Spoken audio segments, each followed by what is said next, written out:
تو جو غلطیاں ہو گئی ہیں اس کے سلسلے میں وہ عفو درگزر کا معاملہ کرتا ہے۔ تو ہمیں اس آیت میں کی روشنی میں یہ بات ذہن میں رکھنی چاہیے کہ حالات اچھے ہیں تو یہ قسم کی آزمائش ہے۔ آزمائش اس طور پہ ہے کہ ہمارے لیے کرنے کے اختیارات دیے گئے ہیں، صحیح راستے پہ چلتے ہیں، غلط راستے پہ چلتے ہیں۔ دوسری چیز، ناکامی کی جو وجہ ہیں ان وجہوں میں بنیادی دو وجہ ہیں کہ اللہ کی نافرمانی نہیں ہونی چاہیے اور ساتھ ہی ساتھ میں جھگڑے میں نہیں پڑنا چاہیے۔ آپس کا ڈسپیوٹ ہمیں بہت بری طرح سے ناکام کرتا ہے اور اس بات سے ہم لوگ بخوبی واقف بھی ہیں، بس یہ ہے کہ اس سلسلے میں ہم تھوڑا سا عملی کوتاہی کا شکار کرتے ہیں۔ جی دیکھیے، اس میں پہلی چیز جو قابل نوٹ ہے وہ یہ ہے کہ یہ جو دشمن کے قتل کی بات تھی، انہیں ختم کرنے کی بات تھی، بے خونی کی بات تھی، اس کے لیے بھی اذن ہی لفظ ساتھ آیا ہے کہ اللہ کے، اسے ہم یوں بھی سمجھ سکتے ہیں کہ اللہ کی اجازت سے، اور ہم یہ جانتے ہیں کہ اذن کے مطلب میں، مفہوم میں قانون بھی شامل ہے، کیونکہ اللہ تعالیٰ کی اجازت وہیں ہوتی ہے جہاں اس کے قوانین ہوتے ہیں۔ یہ یوں سمجھ لیں کہ اس نے قوانین وہاں اسی حساب سے طے کیے ہیں کہ جہاں چیز کو روکنے کا ہوگا وہاں وہ قوانین ایسے ہوں گے جو آپ کو روکیں گے، جہاں کس چیز کو کرنے کا ہوگا وہاں قوانین ایسے ہوں گے جو آپ کو کرنے ہو کہیں گے۔ تو اللہ کے قانون اور اللہ کی اجازت ایک ہی چیز ہے۔ جہاں اجازت ہے تو وہاں یقیناً قانون ہے جو اللہ نے وضع کر رکھے ہیں، اور جہاں قانون ہے کسی چیز کو کرنے کا گویا اللہ کی اجازت ہے۔ تو جب اللہ کی اجازت سے یہ دشمنوں کو ختم کرنے کا، بے خونی کا کام ہو رہا تھا، تو یقیناً جب یہ چیز ایسی تھی کہ اللہ کے قوانین کے حساب سے، اللہ کے احکامات کے حساب سے اگر ہم دشمن کو ختم کر رہے ہیں تو یہاں پہ کامیابی ہمیں ملے گی، کیونکہ اس کا وعدہ ہے اللہ کا کہ جب بھی آپ حق کے راستے میں، جو اسلام کے دشمن ہوتے ہیں، اور یہاں یہ بھی ہم خیال رکھیں کہ یہاں ذاتی دشمنیوں کا کوئی خانہ نہیں ہے، جو اللہ کے اور اس کے نظام کے، اس کے نظام ربوبیت کے، جو اس کے یعنی دین اسلام کے قیام کے راستے میں رکاوٹیں ڈالنے والے لوگ ہوتے ہیں، اور وہاں ناگزیر ہو جاتا ہے جب ان سے لڑنا، جنگ کرنا، انہیں ختم کرنا۔ تو وہ جب اللہ کی، یہ جب آپ اس اسٹیج پہ آتے ہیں تو اللہ کے احکامات کے ساتھ جب آپ یہ کام کریں گے تو اللہ نے آپ کے لیے جیت کا وعدہ کر رکھا ہے۔ تو یہاں یہی بات اللہ کہہ رہا ہے کہ جب اللہ نے تم سے اپنے وعدہ سے، یعنی جب تمہیں جیت دکھ رہی تھی، کیوں دکھ رہی تھی؟ کہ تمہیں معلوم تھا کہ تم حق پر ہو اور اللہ کے احکامات کے حساب سے کر رہے ہو۔ لیکن اور یہ کوئی بھی ایشو ہو سکتا ہے، یعنی کوئی بھی پروجیکٹ آپ کا، کوئی بھی مشن جیسے آپ اللہ کے احکامات کے حساب سے لے کے چل رہے ہیں، تو اس میں آپ یہ مان کے چلیں گے کہ آپ کی جیت ہوگی، بشرط کہ آپ ہر چیز اللہ کے احکامات کے حساب سے کر رہے ہو۔ لیکن اب وہاں پہ دو چیزوں کا یہاں ذکر ہے کہ کمزوری دکھائی اور آپس میں ترازی میں، یعنی جھگڑے میں، یعنی ایک گروپ ہے اس میں، جیسے اگر یہاں کے اس کنٹیکس میں دیکھیں کہ ایک کسی خاص مقام پہ یا جگہ پہ رسول نے، جو اس وقت کمانڈر بھی تھے آپ کے جنگ کے، جس جنگ کا یہاں ذکر ہے، آپ کو ایک مقام پہ متعین کیا کہ آپ کو یہاں رہنا ہے اور یہاں اپنی پوزیشن سنبھالنی ہے۔ اب وہاں جب انہیں یہ لگا کہ بھئی اب تو جیت ہمیں دکھ گئی سامنے اور ہم جیتنے والے ہیں، تو ہم یہاں پہ اپنی پوزیشن کو چھوڑ دیں اور جو چیز ہمیں سمجھ میں آ رہی ہے کچھ اس طرف چلیں، ویسا کرنے لگیں۔ اب یہاں پہ نیچرلی دو طرح کے لوگ ہوں گے، دو طرح کے گروپ ہوں گے۔ کچھ ایسے ہوں گے جو اس نقطہ نظر سے متفق ہوں گے کہ ہاں بھئی اب ہم اپنی پوزیشن چینج کر سکتے ہیں، کیونکہ اب تو بالکل معاملہ حل ہو گیا، یعنی جیت ہونے والی ہے، لہٰذا اگر ہم یہاں سے اپنی پوزیشن چینج کریں گے تو کوئی فرق نہیں پڑے گا۔ دوسرا گروپ، اس میں دوسرے لوگ یہ بھی تھے جو یہ کہتے ہیں کہ نہیں،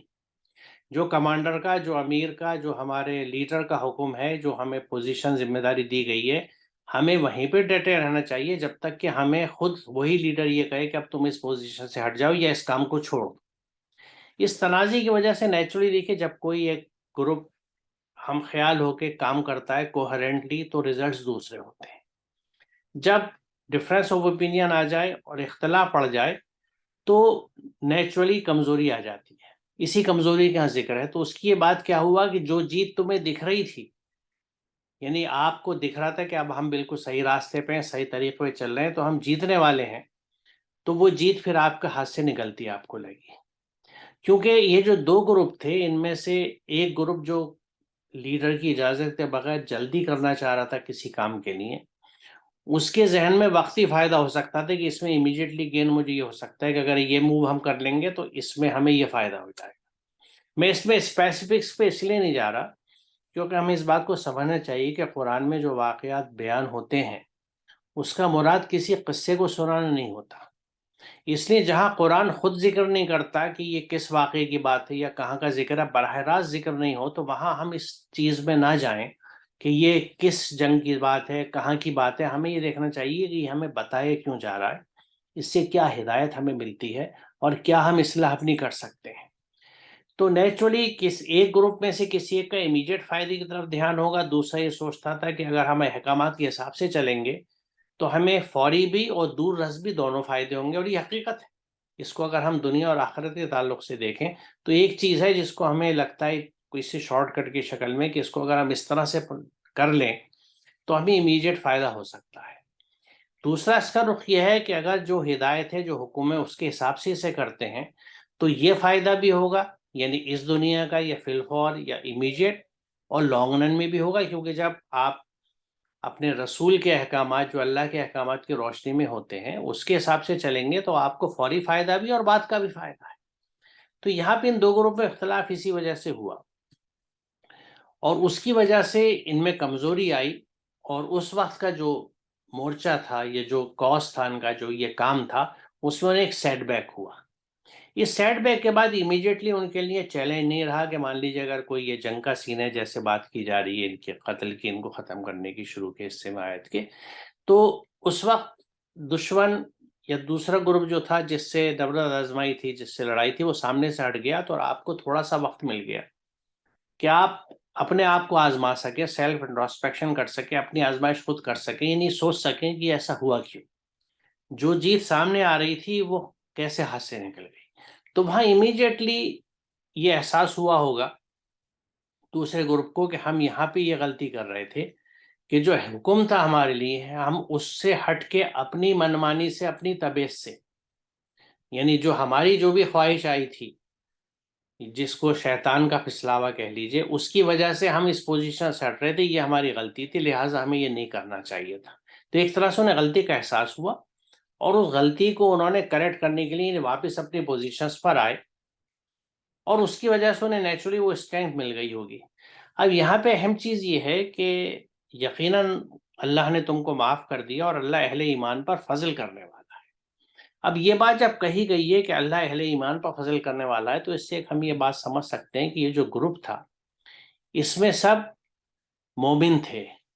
مسلم تھے، ایمان والے تھے، ان میں منافق نہیں تھے. کیونکہ یہ ذکر اسپیسیفکلی اس لیے ہو رہا ہے اور ان کو اللہ نے معاف بھی اسی لیے کیا کیونکہ یہ جو ان کی چوک تھی یا وہ جو شیطان کے پھسلاوے میں یا جھانسے میں آ گئے تھے وقتی طور سے، وہ فوراً انہوں نے احساس کر لیا. جب آزمائش کری اس بات کی، اس کو آزما کے دیکھا، یہ سامنے ان کی چیز آ گئی کہ یہ ہوا کیا ہے، تو وہ فوراً انہوں نے اپنی اصلاح بھی کر لی اور اپنے قدم جما لیے اسی پوزیشن پر یا اسی راستے پر جس پر انہیں چلنا چاہیے تھا. تو ایک تو یہ چیز ان کے لیے پازیٹیو رہی کہ انہوں نے فوراً احساس کیا، چیک کیا چیزوں کو، اور دے کریکٹڈ دیئر کورس.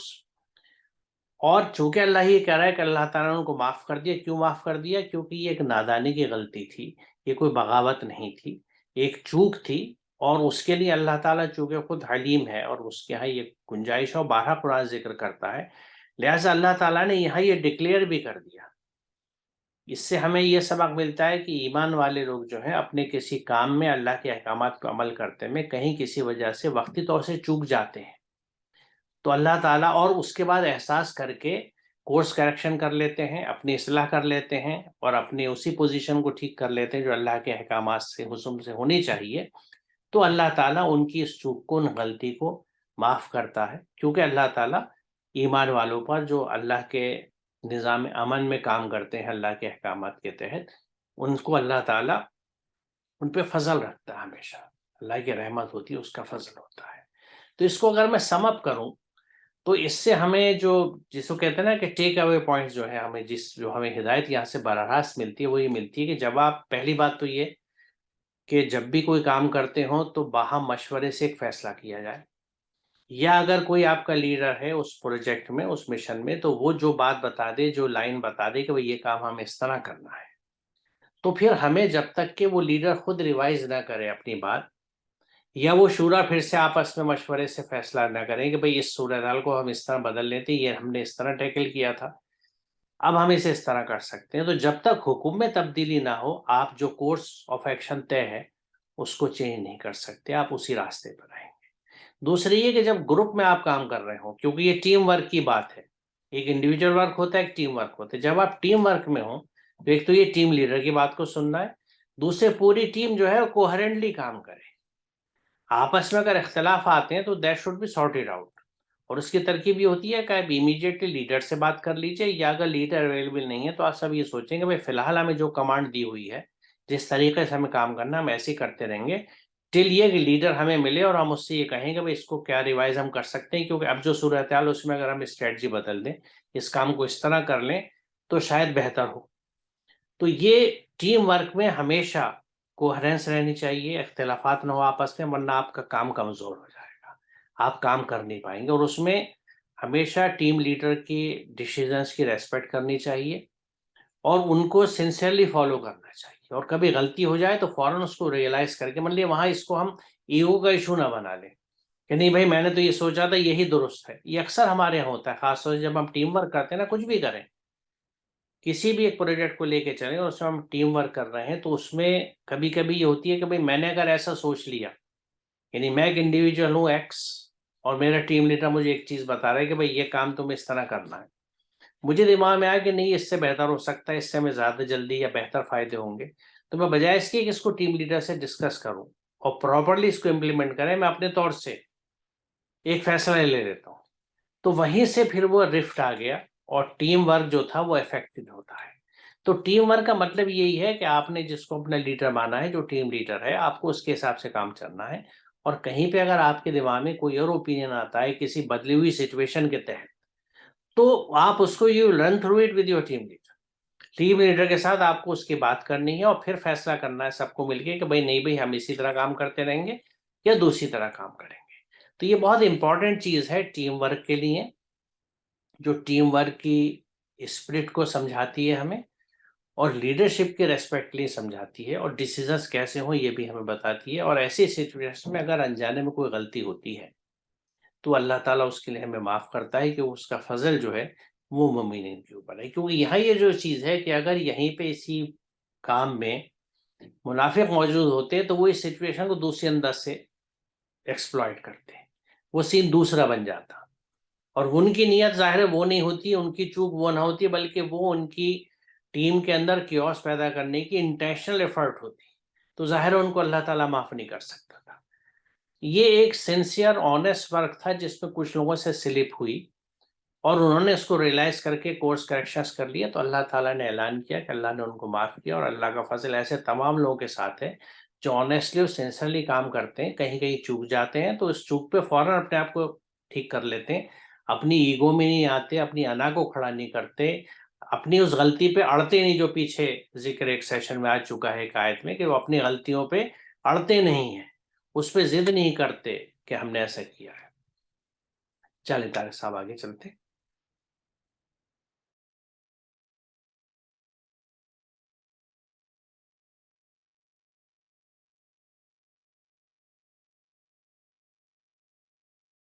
استصعدون ولا تلون على أحد والرسول يدعوكم في أخراكم فأثابكم غما بغم لكي لا تحزنوا على ما فاتكم ولا ما أصابكم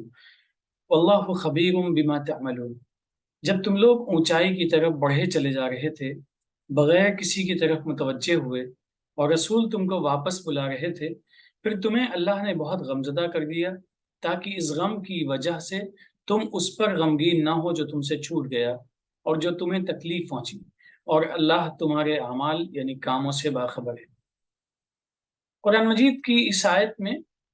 انسانوں کی تسکین کا سامان فراہم کیا گیا ہے. جیسا کہ ابھی آپ نے فرمایا کہ جو پچھلی آیت کی وضاحت میں کہ منافقین جب ہوتے ہیں ان صورتحال دوسری ہوتی ہے، لیکن مخلصین کی صورتحال دوسری ہوتی ہے. مخلصین کا مزاج یہ ہوتا ہے کہ غلطی انسان ہے، غلطی ہو گئی، لیکن اپنی غلطی کے اوپر شرمندگی بھی ہوتی ہے، احساس ہوتا ہے، اور وہ کورس کریکشن کی ذمہ داری کو بخوبی نبھاتے ہیں. اسی لیے وہاں پہ ہے کہ اللہ نے معاف کر دیا. لیکن جو اہل نفاق ہوتے ہیں ان کا مزاج مختلف ہوتا ہے، کیونکہ ان کی نیت مختلف ہے، اسی لحاظ سے ان کا مزاج ہے اور اسی لحاظ سے ان کے نتائج بھی سامنے آتے ہیں. ابھی اس آیت میں بھی کچھ اسی طریقے سے ہے کی دلبستگی کا سامان مہیا کیا گیا ہے کہ انسان ایک پریشانی، بہت بڑی پریشانی ہے، اس بڑی پریشانی سے نکالنے کے لیے چھوٹی پریشانی میں آدمی لگ گیا کہ شاید ٹھیک ہے وہ جو بڑی پریشانی ہے اس کا غم ہلکا ہو جائے۔ دیکھیے غم ہلکا ہونا، ہم سب لوگ اس بات کو بخوبی سمجھتے ہیں کہ ہم انسان محض مشین نہیں ہیں، ہمارے پاس جذبات ہیں، ایموشنس ہیں، احساسات ہیں، اور یہی وجہ ہے کہ ایک لفظ ہمیں بہت ہی غمزدہ کر دیتا ہے اور محض ایک لفظ ہمیں بہت ہی خوش کر دیتا ہے۔ جس صورتحال کا یہاں پہ کو بیان کیا جا رہا ہے، یہ صورتحال کا اندازہ اس سے لگائیے کہ رسول آواز دے رہے ہیں اور لوگ بے محابہ چلے جا رہے ہیں، سننے کو تیار نہیں ہے۔ اس صورتحال میں کس طرح کا نتیجہ سامنے آتا ہے؟ چونکہ اللہ واقف ہے کہ یہ مخلصین کی جماعت ہے، اس لیے مخلصین کی جماعت کے ساتھ میں ویسا ہی معاملہ ہوتا ہے جیسا کہ ہونا چاہیے۔ لہٰذا اس آیت سے جو سیکھ ہمیں ملتی ہے، یا اگر یہ کہنا مناسب ہوگا مجھے جو سیکھ ملتی ہے، کہ اخلاص کو نمبر 1 پہ رکھنا چاہیے، اور جب اخلاص ہوگا تو اس کا نتیجہ خود بخود یہ ہوگا کہ غلطی ہوگی، ہمیں احساس بھی ہوگا، شرمندگی ہوگی، اور اس احساس اور شرمندگی محض احساس تک نہیں رہے گا، بلکہ ہم عمل کو بھی صحیح کر لیں گے اپنے، اور جب یہ سب کچھ ہو جائے گا اس کے نتیجے میں یہ ہوگا کہ اللہ تعالیٰ عفو و درگزر کا معاملہ کرے گا۔ وجہ کیا ہے؟ کہ اللہ تعالیٰ ہر چیز سے واقف ہے۔ جب وہ ہر چیز سے واقف ہے تو ہماری نیتوں سے واقف ہے، ہمارے اعمال سے واقف ہے، ہمارے اعمال کی وجہوں سے واقف ہے، اور اسی بنیاد پہ نتائج منتج ہوتے ہیں۔ جی یہاں پہ یعنی پچھلی آیت میں جن 2 گروپس کی بات تھی، جو ایک گروپ اپنے طور سے ایک فیصلہ لے کے کام کرنے لگتا ہے، تو وہ اس کام میں یعنی یہ سوچتے ہوئے کہ یہ ایک اچھی اپارچونیٹی ہے اور جو ہم نے فیصلہ لیا ہے یہ اچھا نتیجہ دے گا، اس طرف یعنی جیسے دوڑ رہے ہیں۔ یہاں تو ذکر ہے کہ جب اونچائی کی طرف بڑھے چلے جا رہے تھے، وہ اس پس منظر کی بات ہوگی جس میں اس واقعے کا ذکر ہے۔ کسی کی طرف یعنی کسی کی نہیں سن رہے تھے، ایون رسول پکار رہے تھے تو ان کی بات نہیں سن رہے تھے، تو ظاہر ہے جس وقت وہ ٹھہرے ہوں گے اس کیفیت سے تھوڑا سا رک کے باہر آئے ہوں گے، اور انہیں یہ احساس ہوا ہوگا کہ ہم نے رسول کی بات پہ ریسپونڈ نہیں کیا، ہم نے رسول کی بات نہیں سنی، اس پہ لبیک نہیں کہا، تو یہ غم اتنا ہوگا کہ اس نے ہر غم کو پیچھے چھوڑ دیا ہوگا۔ تو یہ جو احساس ہوگا نا کہ اوہ واٹ وی ڈڈ، کیا ہو گیا یا اللہ یہ کیا خطا ہو گئی، ہم نے جوش میں اپنے اس سینس میں کہ ہم ایک اچھا کر جائیں گے اور وہ پھر ہمارے لیڈر بھی خوش ہوگا اور ہم زیادہ بہتر ایک چیز لے کے پہنچیں گے، تو اس جوش میں ہم نے رسول کی کال بھی نہیں سنی، رسول پکار رہے تھے، تو یہ غم ان پہ ایسا پڑا اور انہیں شوق لگا ہوگا، کیونکہ یہ ایمان والے لوگ تھے کہ نیچرلی جس فوری یا ورلڈلی گین کے لیے وہ بھاگ رہے تھے، کوشش کر رہے تھے، وہ ان کے لیے پیچھے رہ گیا ہوگا، وہ چھوٹا ہو گیا ہوگا، کیونکہ یہ غم ان کے لیے اتنا بڑا تھا کہ ہم نے ایسی غلطی کر دی۔ دوسری یہاں ایک اہم چیز جو ہمیں سمجھنی چاہیے وہ یہ ہے کہ یہ بات کہی گئی ہے نا کہ جو تم سے چھوٹ گیا